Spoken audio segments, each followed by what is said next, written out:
Deuteronomy 33. Moses blesses the tribes.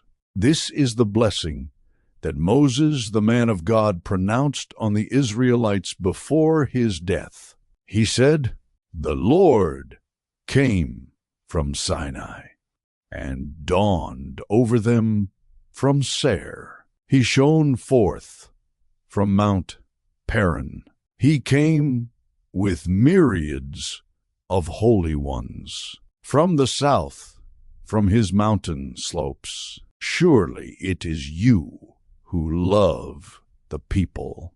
All holy ones are in your hand. At your feet they all bow down, and from you receive instruction, the law that Moses gave us, the possession of the assembly of Jacob. He was king over Yeshurun when the leaders of the people assembled, along with the tribes of Israel. Let Reuben live and not die, nor his people be few." And this he said about Judah, "Hear, Lord, the cry of Judah. Bring him to his people. With his own hands he defends his cause. Oh, be his help against his foes." About Levi he said, "Your Thummim and Urim belong to your faithful servant. You tested him at Massa.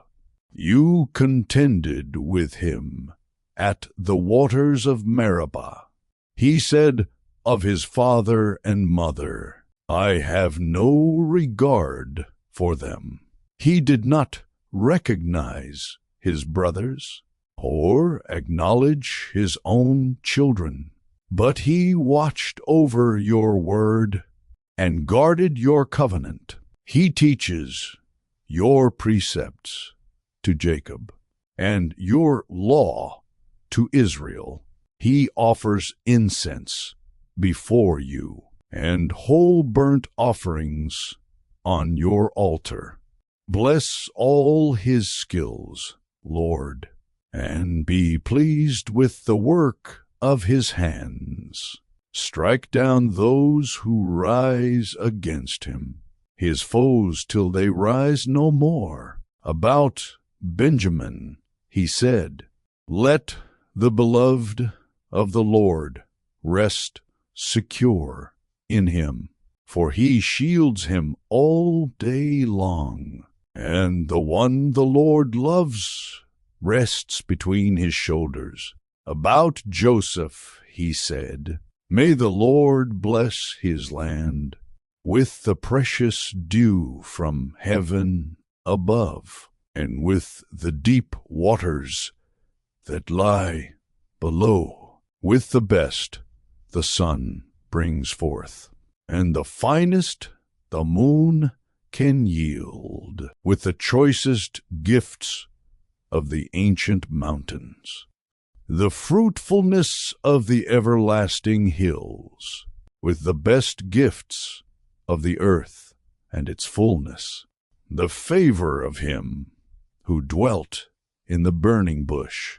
Let all these rest on the head of Joseph, on the brow of the prince among his brothers. In majesty he is like a firstborn bull. His horns are the horns of a wild ox. With them he will gore the nations, even those at the ends of the earth. Such are the 10,000s of Ephraim. Such are the thousands of Manasseh. About Zebulun he said, "Rejoice, Zebulun, in your going out, and you, Issachar, in your tents. They will summon peoples to the mountain, and there offer the sacrifices of the righteous. They will feast on the abundance of the seas, on the treasures hidden in the sand. About Gad he said, "Blessed is he who enlarges Gad's domain." Gad lives there like a lion, tearing at arm or head. He chose the best land for himself. The leader's portion was kept for him when the heads of the people assembled. He carried out the Lord's righteous will and his judgments concerning Israel.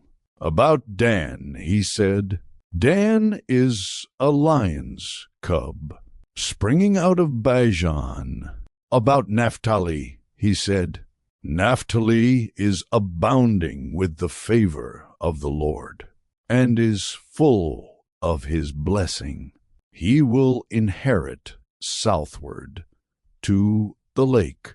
About Asher he said, "Most blessed of sons is Asher. Let him be favored by his brothers, and let him bathe his feet in oil. The bolts of your gates will be iron and bronze, and your strength will equal your days. There is no one like the God of Jeshurun, who rides across the heavens to help you, and on the clouds in his majesty. The eternal God is your refuge, and underneath are the everlasting arms. He will drive out your enemies before you, saying, "Destroy them."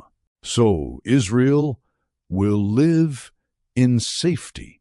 Jacob will dwell secure in a land of grain and new wine, where the heavens drop dew. Blessed are you, Israel. Who is like you, a people saved by the Lord? He is your shield and helper, and your glorious sword. Your enemies will cower before you, and you will tread on their heights.